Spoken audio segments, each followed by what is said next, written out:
So we're killing ourselves with this spraying. So it's time for everyone to wake up and realize this is a very real danger. This is a very real problem, and it's not going away until we do something about it. And you know what? It doesn't take us waking up everyone, because in all the world, it's really been a determined minority that's made the difference, not a majority, a determined minority, a determined and informed minority. So people need to do something, need to take action like you did, and keep making a nuisance of yourself. It's what I call being persistent. You need to be persistent when you write your minister of parliament, when you write the bureaucrat, whatever you're doing.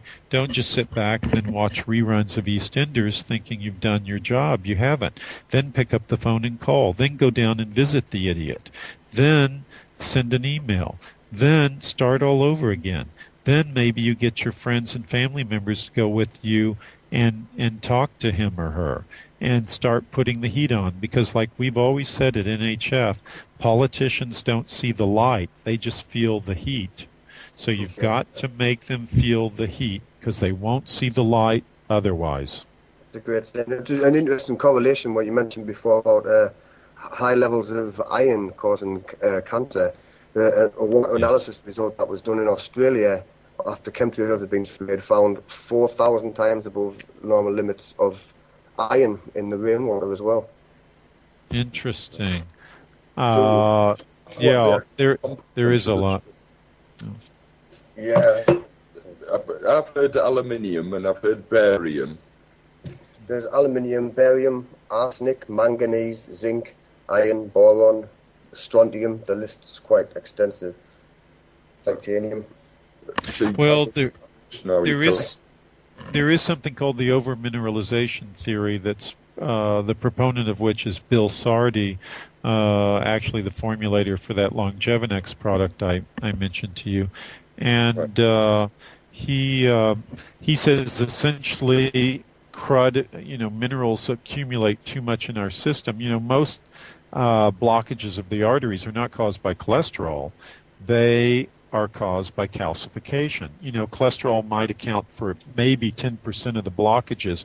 Calcification is basically about 60% of the blockages, give or take about 10%.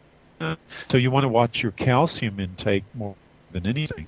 And to watch your calcium intake, you need to watch your magnesium intake, because magnesium is the traffic cop that tells the calcium where to go. If you don't have enough magnesium, the calcium is going to go into your soft tissues and cause heart attacks and cause wrinkles in your skin. You name it, it's going to cause bad things. If you have adequate levels of magnesium, natural vitamin D, then it will go to where it counts, which is in your bones and in your teeth, where you want them to be strong. So you absolutely need magnesium. No one listening here, or even people not listening, should take calcium alone. You never take calcium alone. You take it with magnesium on at least a 2-to-1 ratio. But I myself don't even do that. I try to take magnesium because most people get adequate levels of calcium in their diet. What they really need is magnesium. That is the key. Right. That would be useful to women who get osteoporosis later on in life as well. Oh, absolutely. You would take magnesium citrate. Don't take the awful magnesium oxide form that's very poorly absorbed. Take magnesium citrate, has about a 40% absorption rate, and you take boron, 3 milligrams a day, and you take at least minimum 2,000 units of natural vitamin D a day. I take 5,000 a day, but you could probably get away with 2,000, and that will help over time. It's not a drug. It just works naturally over time to get the calcium to stay in your bones and not go to your soft tissue. Right. Very good advice, I think, by the sounds of it. What would you suggest would be in your top 5 list of superfoods then, Scott? You've got these squashes that are supposed to be fantastically highly nutritious. Right. give us a rundown of what you would put in your desert island disc of... Oh, gosh.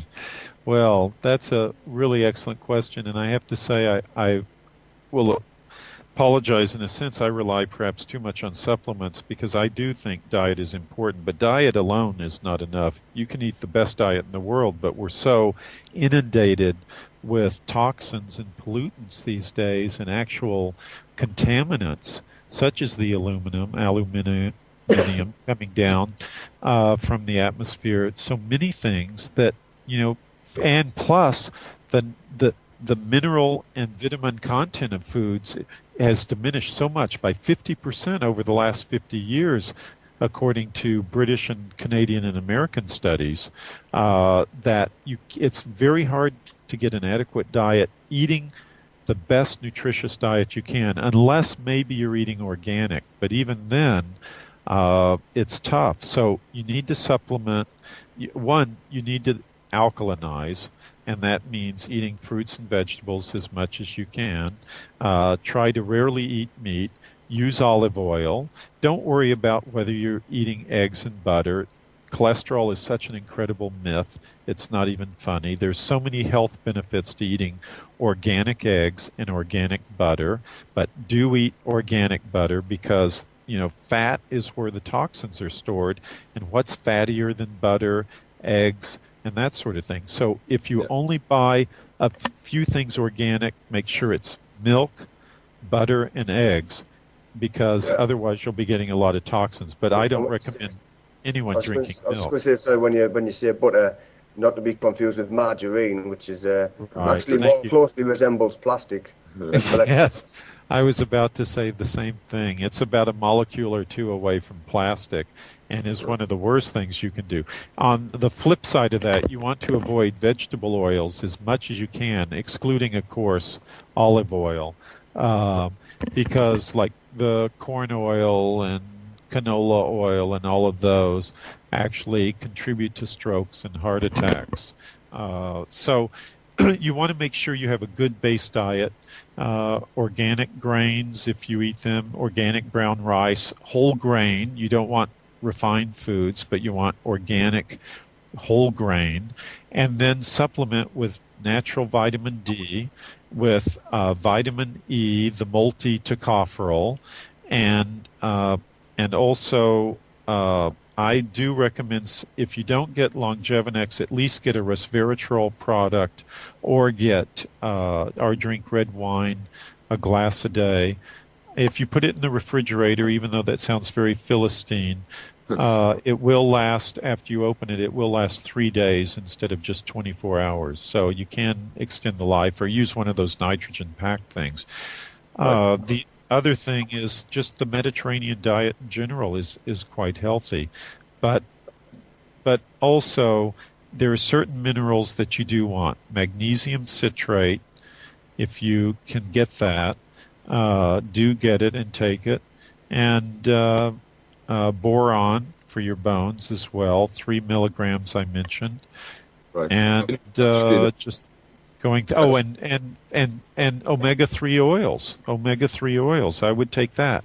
But another important thing, if I may say, any of your listeners, if you're taking a soft gel capsule, a gelatin capsule with oil in it, once that bottle is open, it's got to go in the refrigerator, because those gelatin capsules are gas permeable. Oxygen will seep through. It'll oxidize and turn rancid, the oil in there, if you don't refrigerate it. And rancid oil is one of the most pro-oxidant, one of the worst things for your body. It'll age you like there's no tomorrow.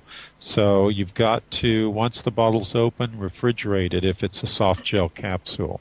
That's a very important point you touched on there, 'cause I got a tub of 360 10,000 international units of vitamin D3, and it's a year's supply. So yes, that will be going in the fridge. Yeah. Right.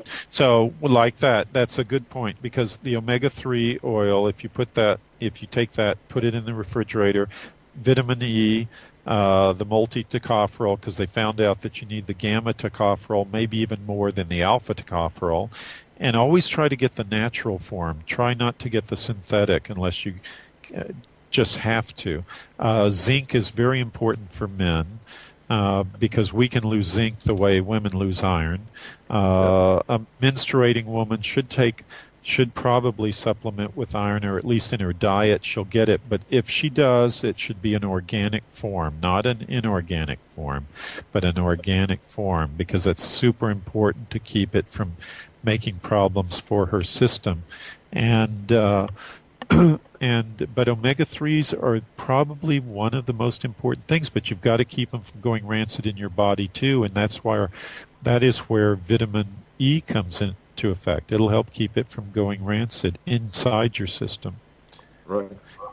It's fascinating stuff. If you were to give a recommendation for a text, a book, or your own website possibly, where we could reference all this information. Well, there's a great book. It has a ton of typos in it, so I'm really kind of irritated at the author for not having proofread it better. But if you can see past the typos, there's a great book called Downsizing Your Body by Bill Sardi. And you just go to that's the website, downsizing.yourbody.com. You can even leaf through it, see if it's of your interest. Now, by the title, which is a fabulous title, it seems like it's just about losing weight, but it's actually not. It goes through a lot of these theories that I've been talking about on the program, which actually I knew about before the book came out, because it just came out about 3 months ago. However, it talks about the over-mineralization of the aging theory by over-mineralization. It talks about the iron overload in men. It even talks about how women can get rid of cysts in their ovaries, nutritionally get rid of them through a change in their diet. So it's actually a very important book, easy to read. Again, written by my friend Bill Sardi, Sardi. But just go to the website, downsizing.yourbody.com. That's a good overview. He also has a big sort of coffee table size book called Why You Don't Have to Be Afraid of Cancer Anymore. And it's almost out of print. It's kind of pricey, about $50, but it's well worth it for anyone who wants to get a good overview on what to do to treat yourself for cancer, or how to approach it medically and nutritionally. There are some other when you talk about iron in your diet, I mean, how large are these particles of iron? I mean, we're talking like molecules of iron, really microscopic. Oh no, they're usually molecules of iron, and usually in the Boots form. If you went into Boots and you were to ask for or look for and buy an iron supplement, it's usually an inorganic iron supplement such as ferrous sulfate. And you take that and put it in your stomach, and it's super hard on your stomach. It's creating sulfuric acid through the digestive process, which isn't too terribly. Iron supplements such as ferrous sulfate, and you take that and put it in your stomach, and it's super hard on your stomach. It's creating sulfuric acid through the digestive process, which isn't too terribly kind on your stomach lining, and also it's which is available from his website, the nhf.com. Highly recommended. Thank you. And you just go to the homepage, and the homepage has a button to click on where you can look at the book first and see if you want to order it.